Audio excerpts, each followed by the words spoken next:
I was just thinking as I was planning for today, going through some old photos of Nyosi and our time at previous retreats.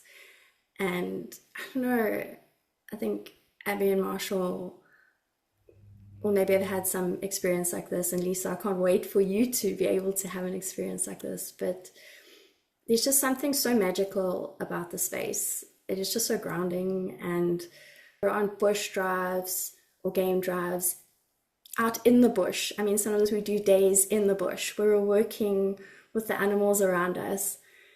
And I think it's just in those moments kind of reflection, something just shifts. It's, yeah, something clicks inside you. So I'm excited. It reawakened it in me to hear you describing the lodge, Tanya, because I felt really lucky to see a lot of beautiful places and to go work in places that had teams that took care of us in profound ways, like we get to experience in Yossi. But there is something different about the land there. I've never been anywhere else in the world where it felt so easy to think my thoughts and to come to know myself and to feel like my individual aliveness supported by everything around me. And so it's not just I'm looking forward to it. I need to be there. mm, yeah. I want to piggyback on what Marshall said. Although I haven't been to this property, I've been hearing Marshall talk about this property and how important it is, Marshall, for just your life. I mean, that's how you Yeah. talk about this. I've been in the African bush, and it is magical. And when I think about experiences in my life that have deeply moved me and centered me, many of them have been in my experiences in the African bush. And so even though I haven't been on this particular land, I am, I feel like my soul is already doing like a happy dance. And there's this sort of like quickening inside of me around like, oh my gosh, yes, get get me to the get me in the space, get me to the land, get me breathing, get me feeling, get me surrounded. So yeah, I'm on a countdown. Mm. Mhm, mhm. I feel so much gratitude for having been there last year, and I can't come fast enough. And I think of the plants, honestly, like the different plant beings that are just everywhere, from like the teaching space to the bush to the lodging.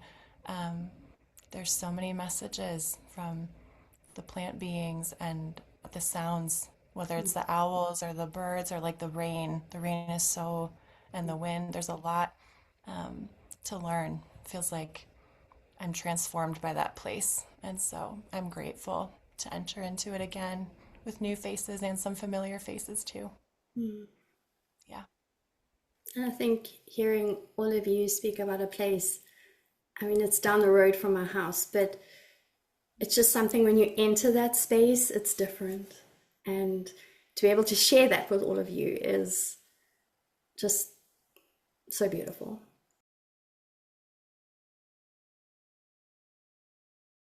Lisa and Marshall, you're kicking off the retreat with part one. And from when you sent me the title, The Living Mirror, it just struck something in me. Can you tell me a bit more about how you chose the name? I think more like the name chose us. I Mm. think it's sort of how that feels. Um, for me, I mean, we're going to get into the essence of who we are and our animal nature from that perspective. And we know that that is mirrored and reflected to us outside of ourselves. And I just can't think of a more poignant place to have this part of us mirrored back. And so actually being in a teaching environment with the animals to get curious about our own animal nature within, because this is part of our own inner evolution as well. I mean, it's it literally is the living mirror. Everywhere you look, there we are. Yeah. It does strike me that a lot of times in our profession, we become so casual about language that we forget about its impact or what it's actually asking of us. For example, especially if you're in the creative therapies, you've used the word reflection so many times. It's like it doesn't even connect to a meaning inside of me, or mirroring. Those are just terms that we almost throw away. But when you pause for a moment and think from the client's perspective about the depth of complexity that comes from being mirrored or being reflected, that it's not always easy. And sometimes it's the thing that makes you feel alive again. And part of the thing that I feel excited about with this title is it points us back to, and who's reflecting us? And are we really seeing ourselves accurately and truly and deeply? And nothing in the world is going to be as competent a mirror as nature. That is just the most reliable witness that exists. So in order to go in, or the opportunity to go into a place to talk about this subject while being in a place that is going to be such a powerful reflector and mirror of us, it feels just right. Yeah. Exactly. We spend so much time talking about concepts away from the experience. I mean, even in training, when we talk about our work with clients, the client isn't there in the training in real time. It's this thing that we learn and then we go apply somewhere else. But this is actually the learning and the application and the integration is actually all happening in real time, because we are we're working with the mirror, we're working with that concept of reflection, and what is it like to witness and be witnessed, or to observe and be observed, because it's not just watching the animals, they are also watching us. Yeah, and I also want to give Tanya, you and Abby some credit too for the fact that we are going to be able to do this work while being connected to smaller groups, and to have facilitators as part of that each of the four of us get to partner with nature, and so that there are human witnesses and human reflections happening. It feels like a luxury, beyond what we normally get to do, each of us in our work, to get to have a team of competent holders, and to plan this together, to start dreaming together. It's not without a lot of effort, but also it feels a lot more secure because we are feeling, held as we go. So I appreciate that not only are we getting to do this with each other, but knowing everyone who signs up is going to have, in addition to nature, one of us that is going to be devoted to making sure care and witness is permeating the experience. Yeah.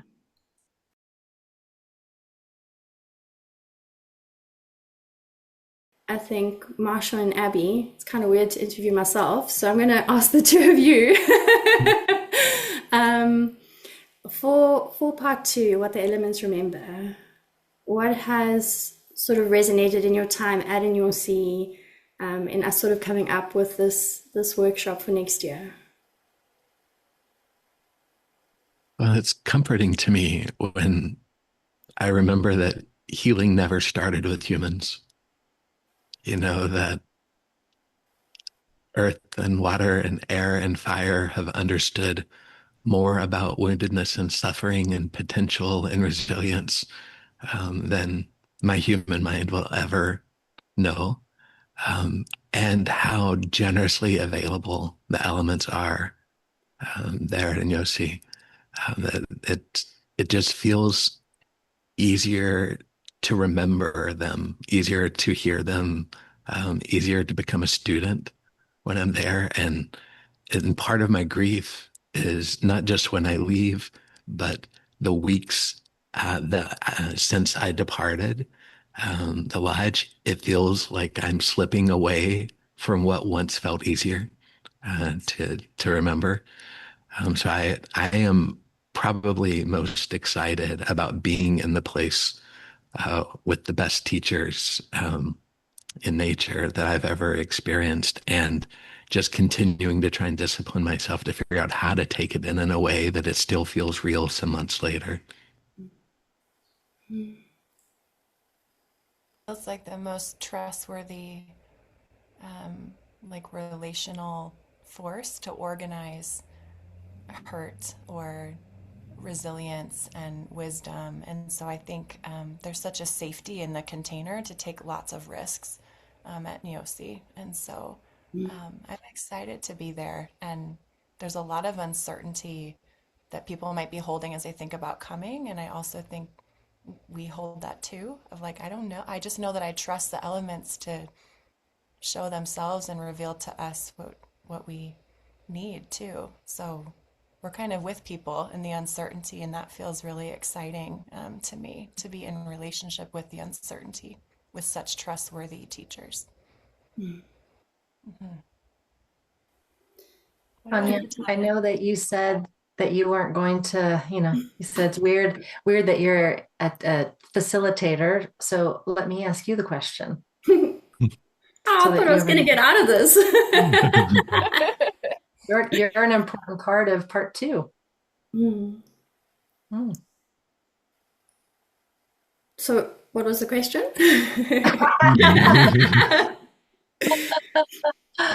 Well, just what, I mean, when you think about part 2, or you think about your experience last year, and I don't even know if there's a question. What would you just love to share when you think about the elements and...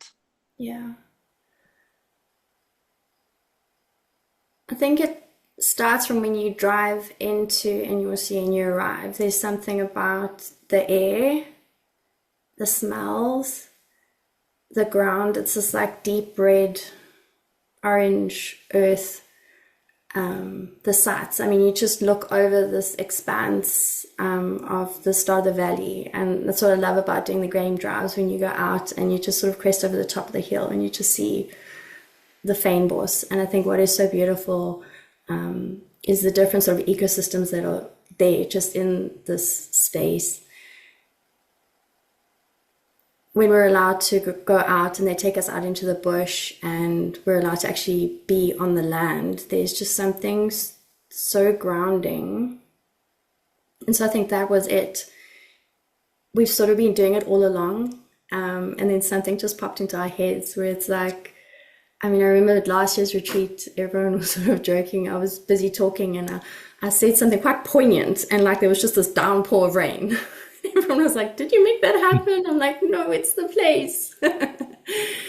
So yeah, I want to share that with people. And I think it's so beautiful. Like, even, like I said, it's down the road from my house, but for me, even as a South African living here, there's just something so special about that place. And I think being able to share it with all of you.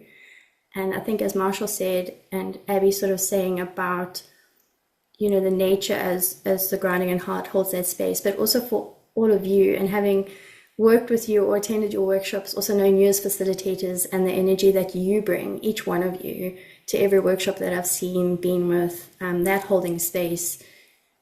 I think all of that together is going to be magical.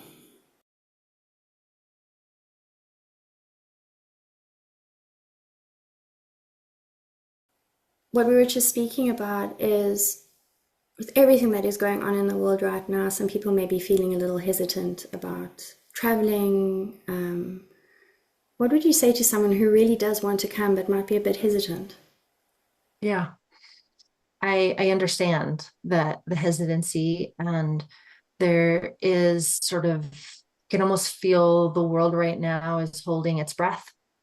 You know, like what's about to happen? Is something about to happen? There's this sort of almost feeling of chaos. Is it happening? Is it on the horizon? Like there is that. So we're just going to acknowledge that there's a tension, I think, that can be felt near and far. And I think because of that, this retreat is even more important. The space that we're creating is a place to remember, to ground, to anchor, to be in community in a way that is very different than a hotel room or a big city, or it's not fast, right? It doesn't have a fast quality to it. And I think when there is this level of uncertainty and chaos, finding very intentional ways to go into community and to go into reflection, quiet reflection, relational reflection, to find ourselves in the chaos is actually not even just like a really good idea, but I think like actually very necessary for our own growth and for our own inner stability and inner grounding. So I would actually say, you know, when we were putting this together, we didn't plan on this happening during this time of what was happening globally, but it actually in some ways couldn't have come at a better time. And so I would encourage anyone that is feeling hesitant or feeling not sure to know that it might actually be something that's very important to consider, for inner stability and inner grounding. Yeah. Mm.